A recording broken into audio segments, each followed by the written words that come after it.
Good morning, adventurers. My name is Ben, and welcome to a morning show where I sit around, drink some tea, and talk about D&D. Now, first up for T&D today, I'm lying a little bit because it is not, in fact, T&D. However, to kick it off, we have a very, very topical kind of mug in this here dinosaur mug that my lovely fiance got from Dinosaur World. Inside of it, as mentioned, I am lying. I actually have some apple cider because it is that time of year, and we have a big old jug of apple cider. We have a couple of them actually in the fridge. I love apple cider. As somebody that doesn't drink coffee, really, like I don't like coffee. I really like having something like this to have in the mornings. Even though I am a big fan of Christmas/winter season all the time, it is not quite hot chocolate time for me right now. We're too close to Halloween for that to be the case, and I love Halloween as well. So we have some apple cider. But that's not really the point. The point is getting into what we're talking about today. That transition didn't make any sense, but you know what? Stick with it. We are today talking about dinosaurs. That's why the mug is topical. If you can call it that. I guess I don't really know that it is topical so much as it is on theme. We're talking about dinosaurs today. Why are they in 5e? Like, what are you going to do with them? And how you can actually interact with them in your game world. To kick it off, dinosaurs are weird, right? Like, as a DM, a lot of times you want to let your players have the flexibility to do a lot of different things, but at the same time, when they come to you and they're like, hey, can I, as the druid, beast shape into a brontosaurus, you're like, no, you haven't seen one. Or can I polymorph them into a T-Rex? And you're like, maybe not, because they're a weird addition at the end of the day to the 5th edition monster list. Because, I mean, who's using dinosaurs, right? Well, in doing some research, I learned that dinosaurs have been around since a very early iteration of the game. It looks like starting in 1981, according to the internet, dinosaurs were part of Dungeons and Dragons. And so they have actually been around for a very long time, longer than several of the playable races, many other monsters and things like that in the game. So they are a 30-40-year-old addition to the game that a lot of people still kind of shy away from using, which is odd, honestly, because as somebody that really loves the entire monster manual, and really just I like the stuff that you can do in 5th edition. I like the breadth of material that they have published for it. Dinosaurs have always felt like a weird sore thumb to me. They stick out in a weird kind of way. And I've always been trying, I have been trying for a while to figure out, how do you even use them? Because, like, it'd be a fun game, right? So we're going to talk about how you can really kind of use them because they've been around for such a long time. Now, mild spoilers for Campaign 2 of Critical Role, even though the context of that whole thing makes it kind of obvious what it is.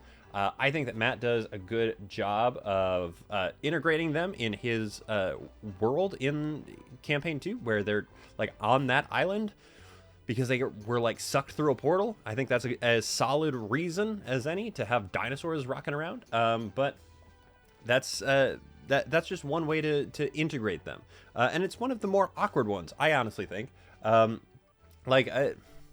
Let's dive into the ones that I think are a little bit more natural in terms of a transition into them as part of your game. The first one is you just make them normal. You make them as common as like cattle or horses or something like that. Again, in doing some research, I learned that one of the older Eberron settings had them be very, very common things. And that is honestly one of the best ways to just kind of deal with it. Like, get it out of the way. Yes, they are there. T-Rexes are like bears in the woods. Brontosauruses can be farmed like cattle or like horses or something like that. Like, just make them part of your game world as like at a base level, because honestly, once you do that, they kind of lose some of their charm, because you're like, oh, well, there's a Stegosaurus. All right, I'm good now. And that's kind of the end of the interaction. The part of the weirdness for it and the just like distraction that it can cause a player is the total novelty associated with it. Yes, at the end of the day, polymorphing or beast shaping into a T-Rex is going to be better than almost anything else other than like a giant ape. And I want to say even a giant ape is a monstrosity, maybe. I'm not totally positive about. No, it is a beast. It's got to be a beast. But like, point being, once they are there, like once they're put in front of you, the novelty does go away somewhat. So if you just make them a super, super common feature of your world, things that people can farm, things that people can rent to ride across the world, people can just keep little ones as pets, that kind of thing.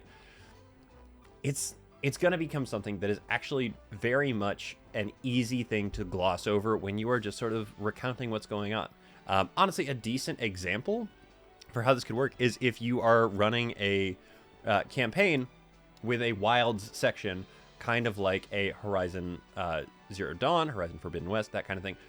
Your dinosaurs maybe wouldn't be robots, but like they are just kind of in there, and like they're a cool novel thing in the game because it is sort of one of the focuses of the game.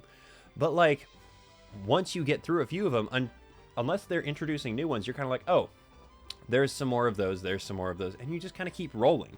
And it's a really, really cool mechanic, and it makes it so that you're not like, ah yes, a horse, ah yes, a cow, ah yes, a goat. It potentially adds some flavor to your just like farms that you are going to be running across. And I think that's honestly cool. And again, one of the better ways to just kind of like deal with it, because that's kind of how you have to work it out if you want them to be like a staple of some kind. You just have to deal with it. You have to dress it straight on and make it like simple and from the get-go. So first off, make them common as cattle, something like that. Second, if you really want to run a game with dinosaurs in it, one of the best ones was a movie that was made in the 80s. I want to say 1985 even. Jurassic Park. Or was 91? Maybe it was 91. I don't know off the top of my head. It was a while ago. In the 80s or 90s. Jurassic Park. Just run a Jurassic Park game. Put yourself on an island, put your players on an island, make them like level 4 so they can't like fly off or something like that, and just Jurassic Park it up. Like, it doesn't even have to be like we resurrected these from old DNA. It can be like, they're just here. they're on this island. Or it can be like some super rich guy pays adventurers to go survive on this island full of dinosaurs, or something like that. Obviously, in this case, we're talking about a drop into a world, or we're talking about a one-shot. It's not going to be something that, like, is worked into a larger campaign necessarily, unless you are aiming towards this and trying to get to this Jurassic Park-like place. But, like, running it as a Jurassic Park world is not necessarily out of the realm of possibility. There are plenty of games that take place on an island. The most recent starter set, the Dragons of Stormic Isle, takes place on an island. You can sub out a lot of that stuff for dragon-centric stuff. Dinosaur-centric stuff. And that's another thing, actually, that I accidentally threw in there that is more of a general note. You can interject dragons in there, too. There are other giant reptiles other than just the dinosaurs in the monster manual. Go ahead and throw in some dragons. Throw in a basilisk, which may or may not be a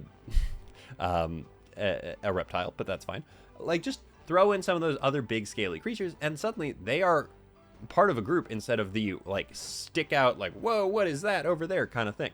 And so like adding that type of thing to your game really does help. And it really will help flesh out this Jurassic Park type of world if that is the way that you decide to go with your dinosaurs. Especially because Jurassic Park does such a pointed job of like turning the tides on the main characters / players in this case, and making the island hunt them instead of them hunting through the island or something like that. It makes it so that it is actually a threatening thing. It is these giant ancient creatures coming after whoever it is that is in the party. And if you're running a Jurassic Park, it is going to be hard to get a long rest. It's going to be hard to really get any amount of downtime. So you're going to be looking at warlocks and fighters and other short rest classes to be sort of like the backbone of some of this stuff. Because a wizard that pops off their 3rd level spell, that spell's probably gone for the foreseeable future, if not the entire rest of their time on this island. Because they're not going to find a whole lot of respite when there are swarms of dinosaurs looking for them, and it becomes a really fun, interesting, like survival type game. And so Jurassic Park it up, make it some kind of Jurassic Park type deal. Flipping on next, my next suggestion to you, make it the next stage of evolution. I mentioned that there are a bunch of these like giant lizardy types in the monster manual in D&D 5e. Make dinosaurs the next stage of evolution. We always think about them as something ancient because that's what they are to us in our world.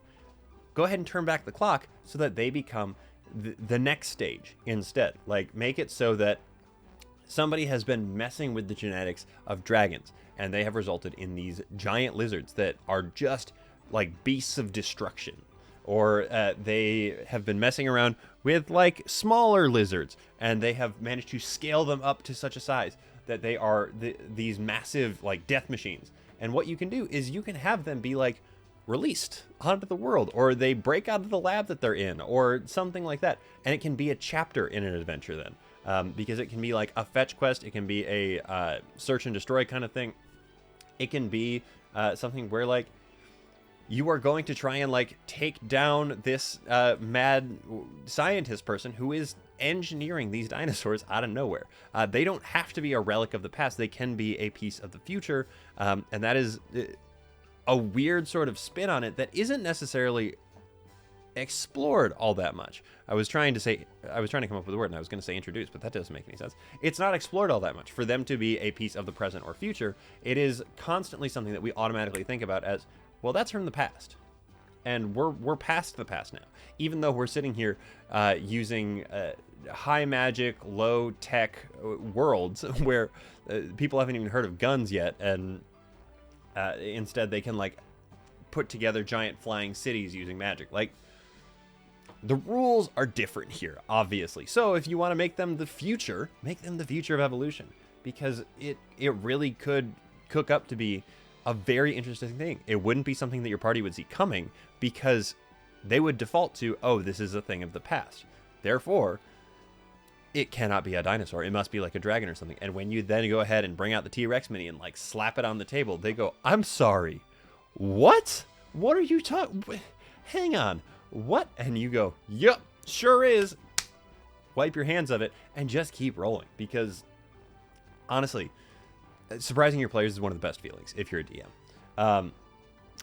Anyway, kicking down the list to my last general scenario idea here.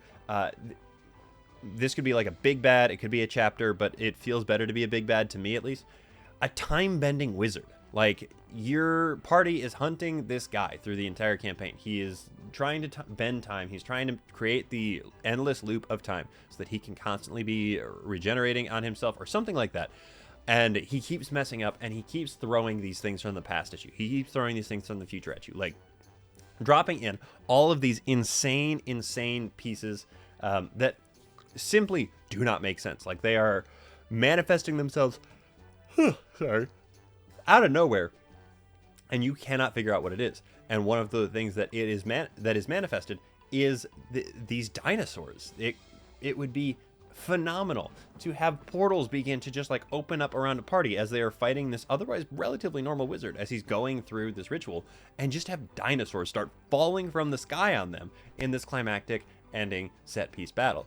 And there, you could have hinted at it along the way. They find a velociraptor here, or an allosaurus here, or something like that, that just like sprinkles it in, where they're like, what is going on right now? Because on top of dropping dinosaurs on them, you can drop like an airplane on them if you want to. It just has a giant metal bird that falls from the sky. Like, I don't know, man. Pick your poison. And really, you can pick anything from any history timeline, made up or real. And if you're using a time-bending wizard, why not use dinosaurs in there as well? You can throw mammoths at them. You can throw T-Rexes at them. You can throw saber-toothed tigers at them. Like, all of these things are on the table. And they're all honestly pretty good options. So anyway, those are just some suggestions for how you can integrate dinosaurs into your game. It was just a random like thought that popped into my head, and I really wanted to like dive into a little bit, because I was like, why do dinosaurs exist? Let's look it up. And then I looked it up and I went, okay, well, how can we integrate them without it being awkward and odd? So that's how we ended up here. Anyway, getting into the shows that we have today and over this weekend in no particular order. Today, Friday, we have Mayhem D&D, Off the Rails, Oxventure, Just Roll With It, The Strings of Fate, Rolling with Difficulty, The World of Low, The Crown DM, and Coming Together Naturally. Tomorrow, we have Dice Funk and Strange Hungers, and Sunday, we have Roll for Your Life, Super Idols, Grinning Griffin, Dungeon Drunks, Library of Nightmares, The Chaos Brigade, Rise of the Forsaken, Chromatic Dice, The Stradcast, High Rollers, and Tabletop Notch. Again, go let them know that I sent you. Check them all out. Get some D&D in your weekend. And now, let them know that I sent you, because again, someday somebody's going to say something to me about it. I'm going to think that it's very funny, but until then, I'm going to keep asking you guys to do it. Doing much better than I was yesterday, where I was stumbling all over all of my words. But that is everything I have to talk to you guys about. So, thank you so very much for making me part of your morning routine. I really do appreciate it. And thank you so much in particular to my patrons. You guys are the ones that make this show possible. If you're interested in becoming a patron, check out the link in the episode description. And yeah, that is all of that. Yeah. So, with all that said, everybody, don't forget, drink tea, play D&D, and keep on rolling.